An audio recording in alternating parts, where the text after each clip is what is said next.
ಎಲ್ಲರಿಗೂ ನಮಸ್ಕಾರ. ಥಟ್ ಅಂತ ಹೇಳಿ ಕ್ವಿಜ್ ಕಾರ್ಯಕ್ರಮಕ್ಕೆ ತಮಗೆಲ್ಲ ಸ್ವಾಗತ.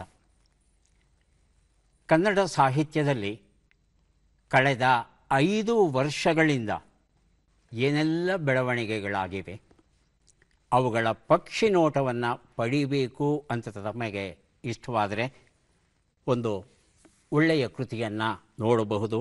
ಸಾಹಿತ್ಯ 5 ದಶಕಗಳ ಹೊರಳು ನೋಟ ಎನ್ನುವ ಈ ಪುಸ್ತಕವನ್ನು ಸಂಪಾದಿಸಿದ್ದಾರೆ ಲಕ್ಷ್ಮಣ ಕೊಡಸೆ ಅವರು.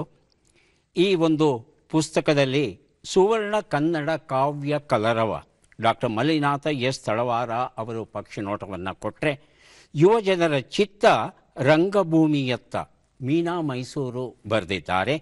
ಜನರ ನೋವಿಗೆ ಮಿಡಿದ ಕಥಾ ಜಗತ್ತು ಎನ್ನುವ ವಿಷಯದ ಬಗ್ಗೆ ಡಾಕ್ಟರ್ ಅಣ್ಣಪ್ಪ ಎನ್ ಮಳಿಮಠ್ ಅವರು ಪ್ರಬಂಧವನ್ನು ಬರೆದಿದ್ದಾರೆ. ಜನಪ್ರಿಯತೆಯನ್ನು ಉಳಿಸಿಕೊಂಡ ಕಾದಂಬರಿ ಎನ್ನುವ ಪ್ರಕಾರ ಇದೆಯಲ್ಲ, ಆ ಪ್ರಕಾರದ ಬಗ್ಗೆ ವಿಕಾಸ ಹೊಸಮನಿ ಅವರು ಲೇಖನವನ್ನು ಬರೆದಿದ್ದಾರೆ. ವಿಮರ್ಶಾ ಕಲೆ ಯಾವ ರೀತಿ ಬೆಳೆದು ಬಂದಿದೆ ಅನ್ನೋದನ್ನು ಡಾಕ್ಟರ್ ರಾಮಲಿಂಗಪ್ಪ ಟಿ ಬೇಗೂರು ಅವರು ಬರೆದರೆ, ವಿಸ್ತಾರಗೊಂಡ ಸಂಶೋಧನಾ ಕ್ಷೇತ್ರ ಎನ್ನುವ ವಿಷಯದ ಬಗ್ಗೆ ಎಚ್ ದಂಡಪ್ಪ ಅವರು ಬರೆದಿದ್ದಾರೆ.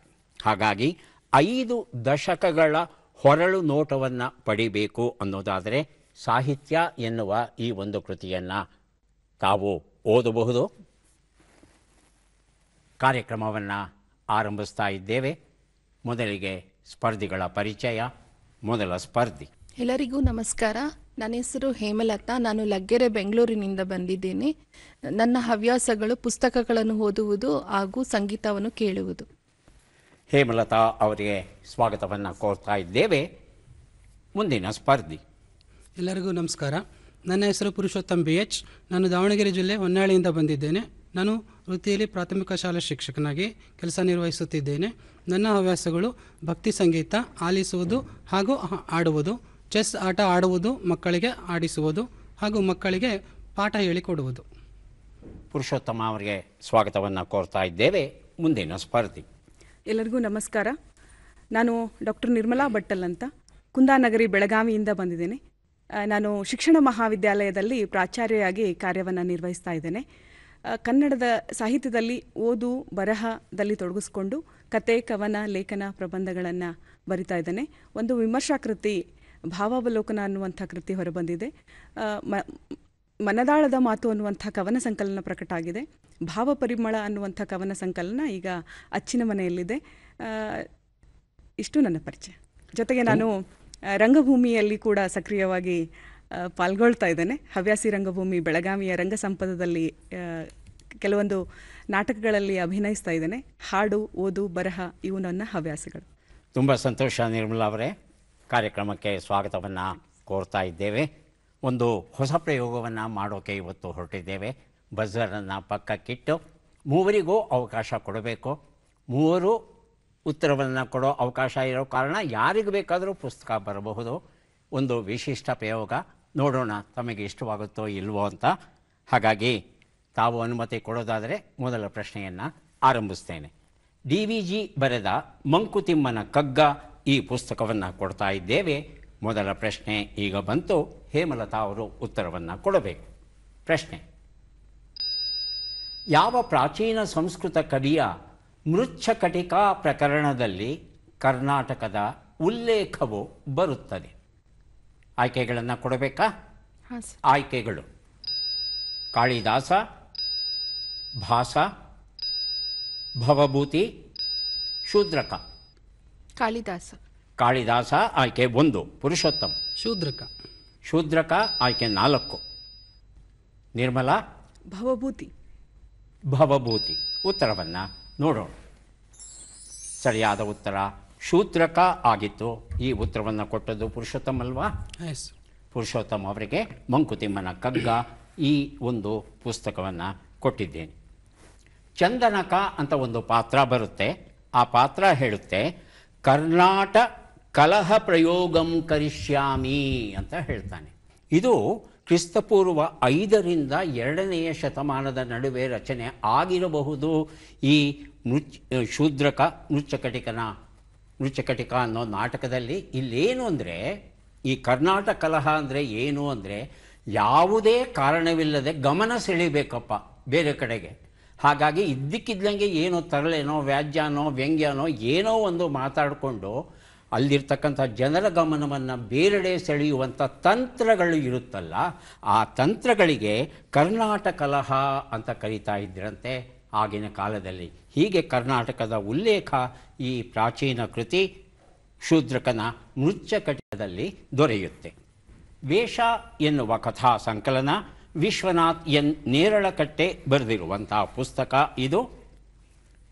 ಉತ್ತರ ಕೊಡುವ ಅವಕಾಶ ಪುರುಷೋತ್ತಮ್ ಅವರಿಗೆ. ಪ್ರಶ್ನೆ: ತಾಳಗುಂದದ ಪ್ರಣವೇಶ್ವರ ಸಿಂಹ ಕಟಾಂಜನ ಶಾಸನವು ಒಂದು ದಾನ ಶಾಸನ.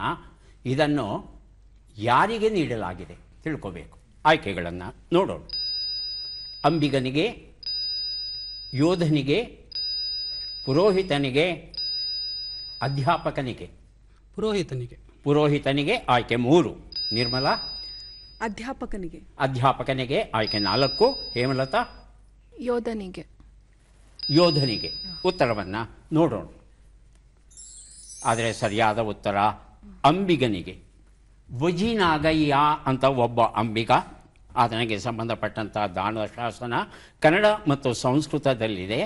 ಕದಂಬರ ಅರಸ ಶಾಂತಿವರ್ಮನ ಆಜ್ಞೆಯ ಮೇರೆಗೆ ಈ ಕವಿ ಕುಬ್ಜ ಅಂತ ಬರ್ತಾನೆ, ಆತ ರಚಿಸಿರಬಹುದು ಅಂತ ಊಹೆ ಮಾಡಲಾಗಿದೆ. ಇದರ ಕಾಲಮಾನ 370ರಿಂದ 450ರ ನಡುವೆ ಅಂತ ಹೇಳ್ತಾರೆ.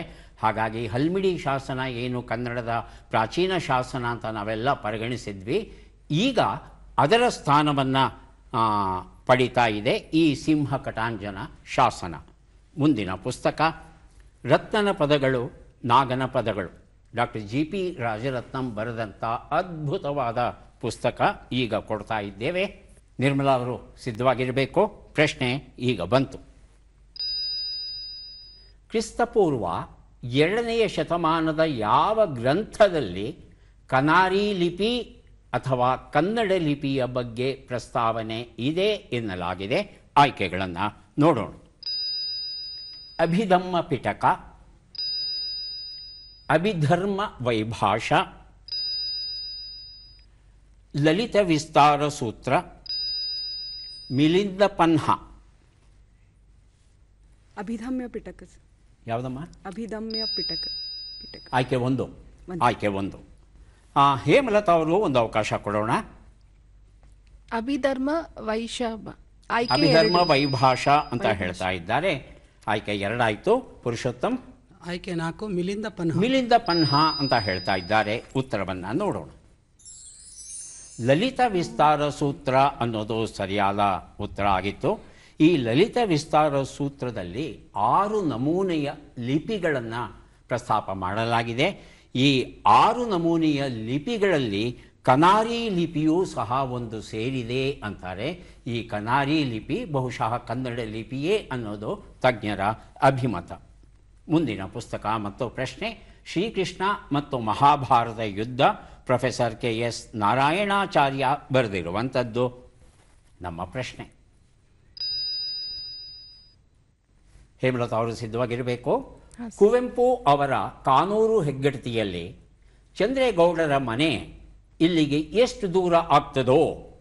ಹೆಚ್ಚಿಲ್ಲ, ಒಂದು ಅಡಿಕೆ ಅಗಿಯುವಷ್ಟು ದೂರ ಇರಬೈದು ಎಂಬ ವಾಕ್ಯವಿದೆ. ಇದರ ಅರ್ಥವೇನು ಅಂತ ತಿಳ್ಕೋಬೇಕಾಗಿದೆ. ಆಯ್ಕೆಗಳನ್ನು ನೋಡೋಣ. ಸ್ವಲ್ಪ ದೂರದಲ್ಲಿದೆ, ತುಂಬ ದೂರದಲ್ಲಿದೆ, ಬಹಳ ಸನಿಹದಲ್ಲಿ ಇದೆ, ಪಕ್ಕದಲ್ಲಿಯೇ ಇದೆ. ಬಹಳ ಸನಿಹದಲ್ಲಿದೆ.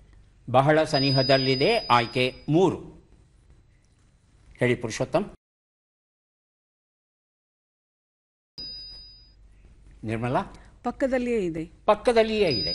ಉತ್ತರವನ್ನು ನೋಡೋಣ.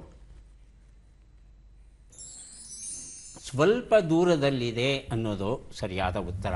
ಈ ಉತ್ತರ ಕೊಟ್ಟಿದ್ಯಾರೋ? ಪುರುಷೋತ್ತಮ್. ಪುರುಷೋತ್ತಮ್ ಅವರಿಗೆ ಶ್ರೀಕೃಷ್ಣ ಮತ್ತು ಮಹಾಭಾರತ ಯುದ್ಧ ಈ ಪುಸ್ತಕವನ್ನು ಕೊಡ್ತಾ ಇದ್ದೇನೆ. ಅರ್ಥ ಏನು ಅಂದರೆ, ಒಂದು ಅಡಿಕೆನ ಬಾಯಿಗೆ ಹಾಕ್ಕೊಂಡು ಅದನ್ನು ಅಗದು ನುಂಗೋದಕ್ಕೆ ಎಷ್ಟು ಸಮಯ ಬೇಕಾಗುತ್ತೆ?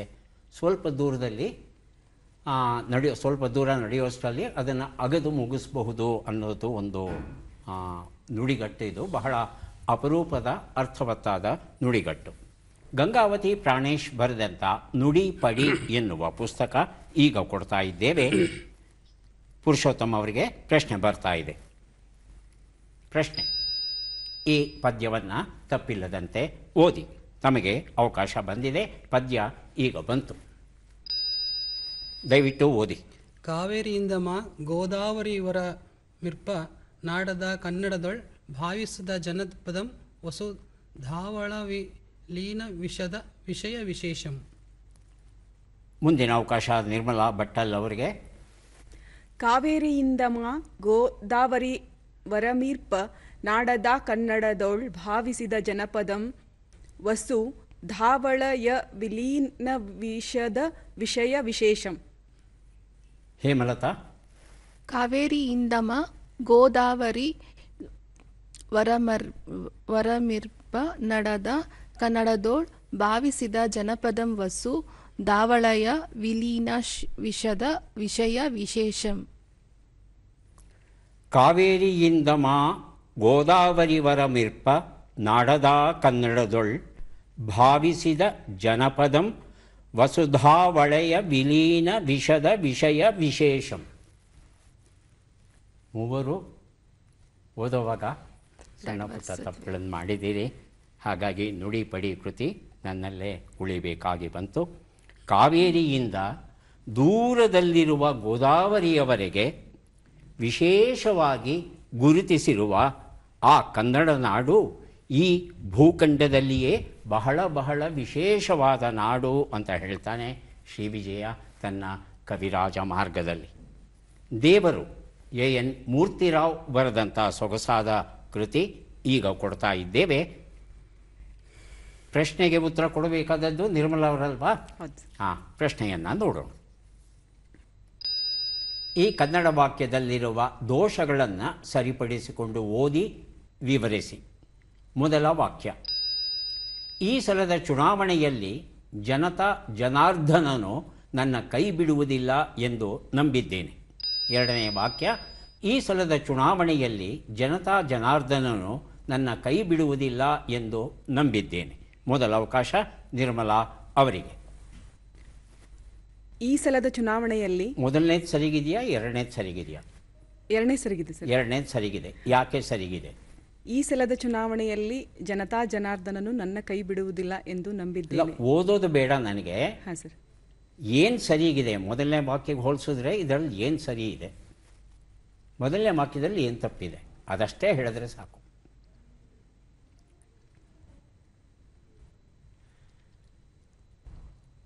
ಹೇಮಲತಾ. ಎರಡನೇದು ಸರ್. ಎರಡನೇದು ಸರಿ ಇದೆ. ಯಾಕೆ ಸರಿ ಇದೆ?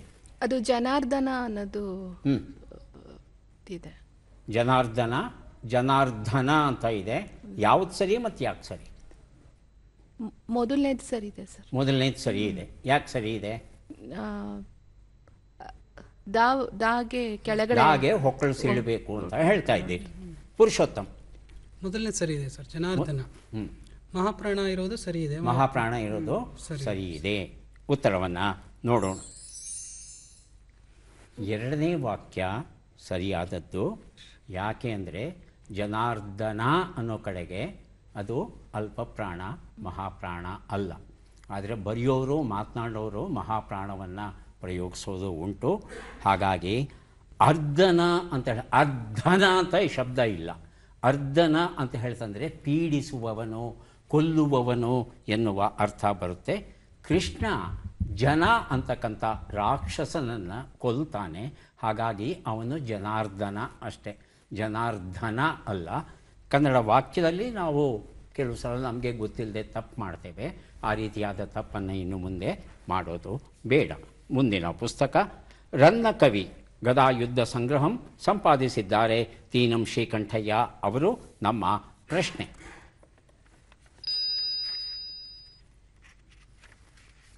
ಕವಯತ್ರಿಯನ್ನು ಗುರುತಿಸಬೇಕು ಹೇಮಲತಾ ಅವರೇ.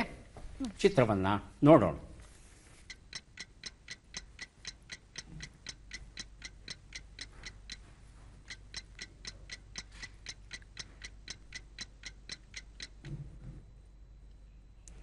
ಆಯ್ಕೆಗಳನ್ನು ನೋಡೋಣ. ಕಾತ್ಯಾಯಿನಿ ಕುಂಜಿಬೆಟ್ಟು, ಮಮತಾ ಸಾಗರ, ವಿಜಯಲಕ್ಷ್ಮಿ ಮನಾಪುರ, ಜಯಲಕ್ಷ್ಮಿ ಸೀತಾಪುರ. ಮೊದಲಿಗೆ ಹೇಮಲತಾ, ಅನಂತರ ಪುರುಷೋತ್ತಮ್, ಕೊನೆಯಲ್ಲಿ ನಿರ್ಮಲ. ಥಟ್ಟತೆ ಹೇಳಬೇಕು. ಕಾತ್ಯಾಯಿನಿ ಕುಂಜಿಬೆಟ್ಟು ಆಯ್ಕೆ 1, ಪುರುಷೋತ್ತಮ್. ವಿಜಯಲಕ್ಷ್ಮಿ ಮನಾಪುರ. ಆಯ್ಕೆ 3, ನಿರ್ಮಲಾ. ಕಾತ್ಯಾಯಿನಿ ಕುಂಜಿಪೇಟ್. ಆಯ್ಕೆ 1. ಉತ್ತರವನ್ನು ನೋಡೋಣ. ಕಾತ್ಯಾಯಿನಿ ಕುಂಜಿಬೆಟ್ಟು ಉತ್ತರ ಸರಿಯಾಗಿದೆ. ಗದಾಯುದ್ಧ ಸಂಗ್ರಹಂ ಈ ಪುಸ್ತಕವನ್ನು ಹೇಮಲತಾ ಅವರಿಗೆ ಕೊಟ್ಟಿದ್ದೇವೆ. ಕನ್ನಡ ಮತ್ತು ತುಳು ಭಾಷೆಯಲ್ಲಿ ಅಪಾರ ಪಾಂಡಿತ್ಯವನ್ನು ಪಡೆದಿದ್ದಾರೆ ಕಾತ್ಯಾಯಿನಿ ಅವರು. ಈಕೆ ಲೇಖಕಿ, ಉಪನ್ಯಾಸಕಿ ಹಾಗೂ ಗಾಯಕಿ. ಕವನ, ಕಾದಂಬರಿ, ನಾಟಕ, ವಿಮರ್ಶೆ, ಅಂಕಣ ಬರಹ, ಜೀವನ ಚರಿತ್ರೆ, ಅನುವಾದ, ಸಂಶೋಧನೆ ಇತ್ಯಾದಿ ಕ್ಷೇತ್ರಗಳಲ್ಲಿ ತಮ್ಮನ್ನು ತೊಡಗಿಸ್ಕೊಂಡಿದ್ದಾರೆ. ಕರ್ನಾಟಕ ನಾಟಕ ಅಕಾಡೆಮಿ ಹಾಗೂ ಸಾಹಿತ್ಯ ಅಕಾಡೆಮಿ ಎರಡೂ ಅಕಾಡೆಮಿಗಳಿಂದ ಇವರು ಪ್ರಶಸ್ತಿಯನ್ನು ಗಳಿಸಿದ್ದಾರೆ ಕಾತ್ಯಾಯಿನಿ ಕುಂಜಿಬೆಟ್ಟು ಅವರು. ಈಗ ನಾವು ಕೊಡ್ತಾ ಇದ್ದೇವೆ ಅತ್ಯಂತ ಸುಂದರವಾದ, ರಮಣೀಯವಾದ, ಅರ್ಥವತ್ತಾದ, ಮಹತ್ತಾದ ಕೃತಿ ಶ್ರೀ ರಾಮಾಯಣ ದರ್ಶನಂ. ಕುವೆಂಪು ಅವರು ಬರೆದಂಥ ರಾಮಾಯಣ ದರ್ಶನಂ ಹೊಸ ರೂಪದಲ್ಲಿ ಪ್ರಕಟವಾಗಿದೆ. ನೋಡೋಣ ಯಾರು ಗೆಲ್ತೀರಿ ಈ ಪುಸ್ತಕವನ್ನು ಅಂತ. ಪ್ರಶ್ನೆಯನ್ನು ನೋಡೋಣ. ಈ ಕನ್ನಡಿಗನ ಧ್ವನಿಯನ್ನು ಗುರುತಿಸಬೇಕು. ಧ್ವನಿಯನ್ನು ಮೊದಲು ಕೇಳೋಣ. ಹೌದು, ನಾ ಹಂಗಾದೀನಿ ಅಂತ ಅನ್ಕೋತ ಹೋದ್ರೆ ನೀವೇನು ಮಾಡೋರು? ಅವ್ರೇನು ಮಾಡ್ತಾರೆ? ನೀವು ಹೇಳ್ದಂಗಾದೀನಿ ನಾನು, ನನಗೆ ಬುದ್ಧಿಲ್ಲ. ಹೌದು, ನನಗೆ ಬುದ್ಧಿಲ್ಲ. ನೀವು ಬಹಳ ಜಾಣರು. ಜನ ಏನ್ಯಾಕೆ ಭಾವಿಸೋಲ್ರ್ಯಾಕೆ ಅದಕ್ಕೆ ಹ್ಞೂ ಅನ್ಕೋತ ಹೋದ್ರೆ ಎಷ್ಟು ಮಜಾ ಇರ್ತದೆ ಜೀವನ. ದುಃಖ ಅರ್ಧ ಕಡಿಮೆ ಅಕ್ಕವ. ನೀವು ಬರೋಬ್ಬರಿಲ್ಲಪ್ಪ ಮನುಷ್ಯ. ಹೌದು, ನಾನು ಬರೋಬ್ಬರಿಲ್ಲ. ಇಷ್ಟು ಒಪ್ಪಿದ್ರೆ ಮುಂದೆ ಏನು ಮಾಡ್ತಾರೆ? ಹೌದು, ನಾ ಹಂಗಾದೀನಿ ಅಂತ ಅನ್ಕೋತ ಹೋದ್ರೆ ನೀವೇನು ಮಾಡೋರು? ಅವ್ರೇನು ಮಾಡ್ತಾರೆ? ನೀವು ಹೇಳ್ದಂಗಾದೀನಿ ನಾನು, ನನಗೆ ಬುದ್ಧಿಲ್ಲ. ಹೌದು, ನನಗೆ ಬುದ್ಧಿಲ್ಲ.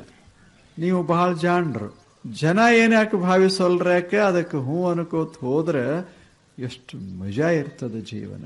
ದುಃಖ ಅರ್ಧ ಕಡಿಮೆ ಅಕ್ಕವ. ಹಾಂ, ಧ್ವನಿಯನ್ನು ಗುರುತಿಸೋದಕ್ಕೆ ಮೊದಲು ಆಯ್ಕೆಗಳನ್ನು ಕೊಡ್ತಾ ಇದ್ದೇನೆ. ಒಂದು ನಿಮಿಷ ಅವಕಾಶ ಬರೋದು ಪುರುಷೋತ್ತಮ್ ಅವ್ರಿಗಲ್ವಾ?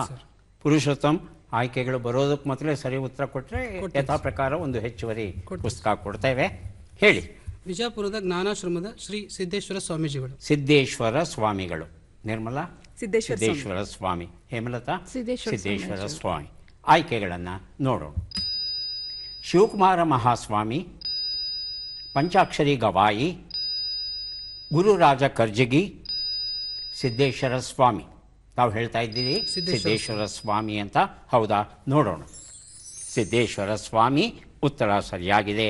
ಶ್ರೀ ರಾಮಾಯಣ ದರ್ಶನಂ ಈ ಮಹತ್ ಕೃತಿಯನ್ನು ತಮಗೆ ಕೊಡ್ತಾ ಇದ್ದೇವೆ.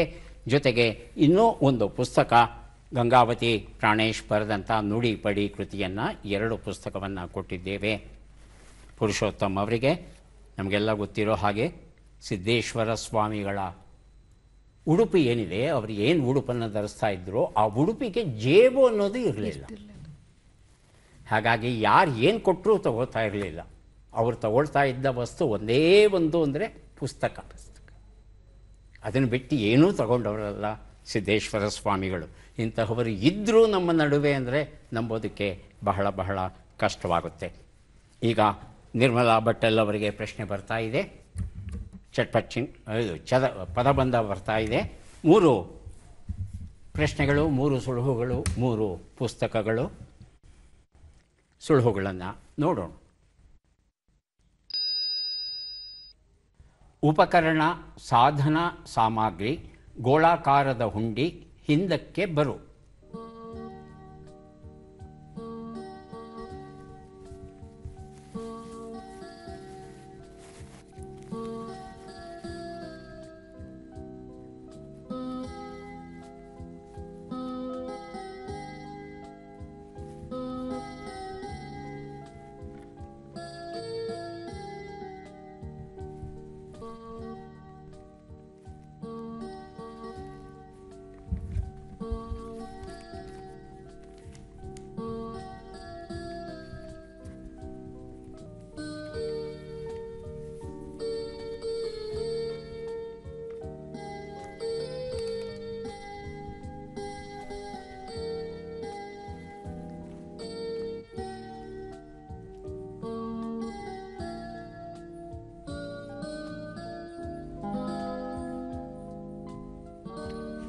ನಿರ್ಮಲಾ ಅವರೇ, ಒಂದು ಉತ್ತರ.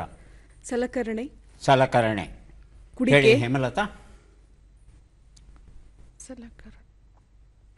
ಥಟ್ ಅಂತ ಹೇಳಬೇಕು. ಸಲಕರಣೆ. ಸಲಕರಣೆ. ಪುರುಷೋತ್ತಮ್. ಸಲಕರಣೆ. ಸಲಕರಣೆ.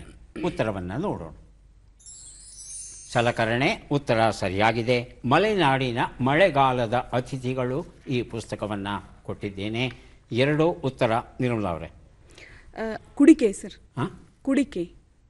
ಲಾ ಇದೆಯಮ್ಮ ಅಲ್ಲಿ. ಗೋಳಾಕಾರದ ಹುಂಡಿ.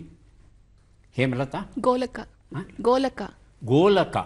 ಉತ್ತರವನ್ನು ನೋಡೋಣ. ಗೋಲಕ ಉತ್ತರ ಸರಿಯಾಗಿದೆ. ಆವಿಷ್ಕಾರದ ಅವಾಂತರ ಯಮುನಾಮೂರ್ತಿ ಬರೆದಂಥ ಪುಸ್ತಕ ಕೊಟ್ಟಿದ್ದೇನೆ.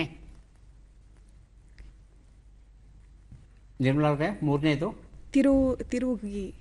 ತಿರುಗಿ ಹಿಂದಕ್ಕೆ ಬರು. ಹಿಂದಕ್ಕೆ ಬರು. ಹೊರಳು ಸರ್. ಹಾಂ? ಹೊರಳು. ಹೊರಳು. ಹೊರಳು. ಹೇಮಲತಾ ಅವರನ್ನು ಕೇಳೋಣ. ಹಿಂದಕ್ಕೆ ಬರು. ಪುರುಷೋತ್ತಮ್. ಮರಳು. ಮರಳು. ಉತ್ತರವನ್ನು ನೋಡೋಣ. ಮರಳು ಅನ್ನೋದು ಸರಿಯಾದ ಉತ್ತರ ಆಗಿತ್ತು. ಮುಸ್ಸಂಜೆಯ ಕಥೆಗಳು ಈ ಪುಸ್ತಕವನ್ನು ಪುರುಷೋತ್ತಮ್ ಅವರಿಗೆ ಕೊಟ್ಟಿದ್ದೇವೆ. ಈಗ ನಾವು ಕೊನೆಯ ಘಟ್ಟಕ್ಕೆ ಬಂದಿದ್ದೇವೆ. ಚಟ್ಪಟ್ ಚಿನ್ಕುರುಳಿ. ಸಿದ್ಧವಾಗಿದ್ದೀರಾ? ಮೊದಲ ಅವಕಾಶ ಹೇಮಲತಾ ಅವರಿಗೆ. ಮೊದಲ ಪ್ರಶ್ನೆ. ತತ್ಸಮ ತದ್ಭವ ತಿಳಿಸಿ. ಜ್ಯೋತಿಷ್ಯ. ಮುಂದಿನ ಪ್ರಶ್ನೆ. ವಿರುದ್ಧಾರ್ಥಕ ಪದವನ್ನು ನೀಡಿ. ವೈಜ್ಞಾನಿಕ. ಅವೈಜ್ಞಾನಿಕ. ಮುಂದಿನ ಪ್ರಶ್ನೆ. ನನಸಾಗದ ಕನಸು ಯಾರ ಆತ್ಮಕತೆ? ಕಡಿದಾಳ್ ಮಂಜಪ್ಪ, SR ಕಂಠಿ. SR ಕಂಠಿ. ಮುಂದಿನ ಪ್ರಶ್ನೆ. ಅನುಕರಣಾವ್ಯವನ್ನು ತಿಳಿಸಿ. ಪಿಳಿಪಿಳಿ. ಚಿಲಿಪಿಲಿ. ಹಾಂ? ಚಿಲಿಪಿಲಿ. ಚಿಲಿಪಿಲಿ. 5ನೇ ಪ್ರಶ್ನೆ. ಗುರುತಿಸಿ. ಅವನ ಪ್ಲಸ್ ಊರು ಅವನೂರು.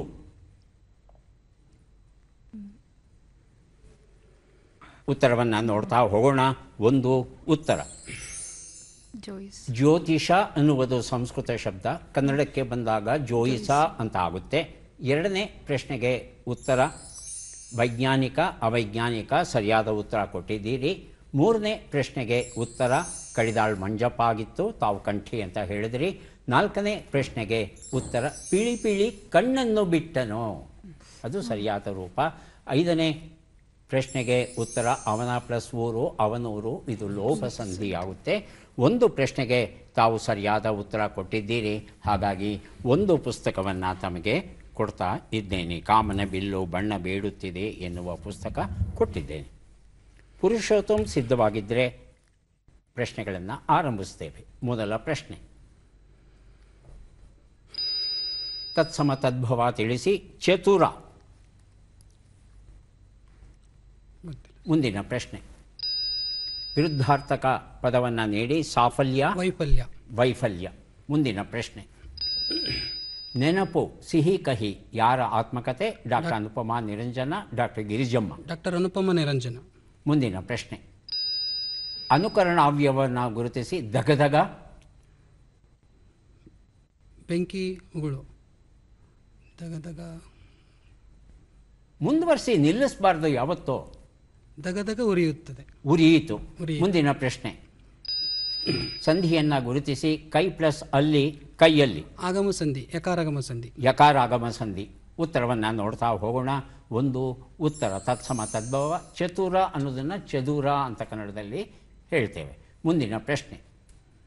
ಸಾಫಲ್ಯ ವೈಫಲ್ಯ ಸರಿಯಾದ ಉತ್ತರ ಕೊಟ್ಟಿದ್ದೀರಿ. 3ನೇ ಪ್ರಶ್ನೆಗೆ ಉತ್ತರ ಅನುಪಮಾ ನಿರಂಜನ ಸರಿಯಾಗಿದೆ. 4ನೇ ಪ್ರಶ್ನೆಗೆ ಉತ್ತರ ದಗದಗ ಬೆಂಕಿ ಉರಿಯಿತು ಸರಿಯಾಗಿದೆ. 5ನೇ ಪ್ರಶ್ನೆಗೆ ಉತ್ತರ ಕೈ ಪ್ಲಸ್ ಅಲ್ಲಿ ಕೈಯಲ್ಲಿ ಯಕಾರಾಗಮ ಸಂಧಿ ಉತ್ತರ ಸರಿಯಾಗಿದೆ. 5 ಪ್ರಶ್ನೆಗಳಲ್ಲಿ 4 ಪ್ರಶ್ನೆಗಳಿಗೆ ಸರಿ ಉತ್ತರ ಕೊಟ್ಟಿದ್ದೀರಿ. 4 ಪುಸ್ತಕಗಳನ್ನು ತಮಗೆ ಕೊಡ್ತಾ ಇದ್ದೇವೆ. ಮಾಸ್ತಿ ವೆಂಕಟೇಶ ಅಯ್ಯಂಗಾರ್, ರಾಮಾನುಜಾಚಾರ್ಯರು, ಸಾಯಣಾಚಾರ್ಯರು ಹಾಗೂ ವ್ಯಾಸ 4 ಪುಸ್ತಕವನ್ನು ತಮಗೆ ಕೊಟ್ಟಿದ್ದೇವೆ. ಈಗ ಅವಕಾಶ ನಿರ್ಮಲಾ ಭಟ್ಟರ್ ಅವರಿಗೆ ಬರ್ತಾ ಇದೆ. ಸಿದ್ಧವಾಗಿದ್ದೀರಾ? Yes sir. ಮೊದಲ ಪ್ರಶ್ನೆ. ತತ್ಸಮ ತದ್ಭವ ತಿಳಿಸಿ. ಪ್ರಸಾದ. ಪ್ರಸಾದ. ಮುಂದಿನ ಪ್ರಶ್ನೆ ವಿರುದ್ಧಾರ್ಥಕ ಪದವನ್ನು ನೀಡಿ ವಿಜಯ. ಮುಂದಿನ ಪ್ರಶ್ನೆ ದುಡಿತವೇ ನನ್ನ ದೇವರು ಯಾರ ಆತ್ಮಕತೆ ಕಯ್ಯಾರ ಕಿಂಗಣ್ಣ ರೈ ಪಿ ರಮಾನಾಥ ರೈ. ಕಯ್ಯಾರ ಕಿಣ್ಣ. ಮುಂದಿನ ಪ್ರಶ್ನೆ ಅನುಕರಣಾವ್ಯವನ್ನು ಗುರುತಿಸಿ ಲಕಲಕ. ಲಕಲಕ ಹೊಳೆಯುತ್ತಿದೆ. ಹೊಳೆಯುತ್ತಿದೆ. 5ನೇ ಪ್ರಶ್ನೆ ಸಂಧಿಯನ್ನು ಗುರುತಿಸಿ ಮಧು ಪ್ಲಸ್ ಅನ್ನು ಮಧುವನ್ನು.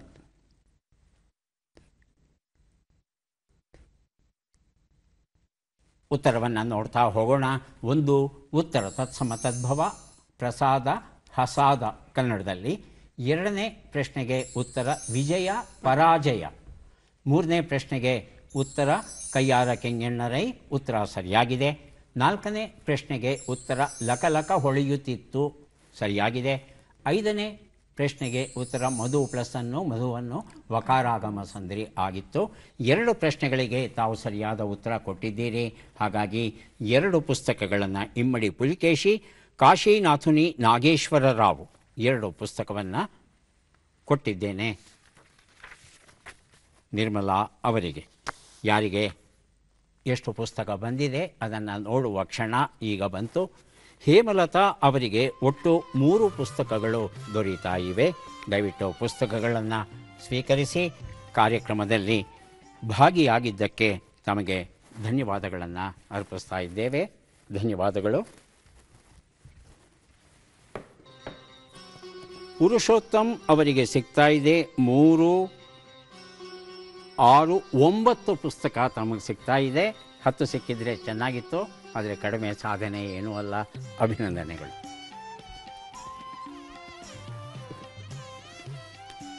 ನಿರ್ಮಲಾ ಭಟ್ಟಲ್ ಅವರಿಗೆ 3 ಪುಸ್ತಕ ಸಿಗ್ತಾ ಇದೆ, ಸ್ವೀಕರಿಸಿ. ಅಭಿನಂದನೆಗಳು.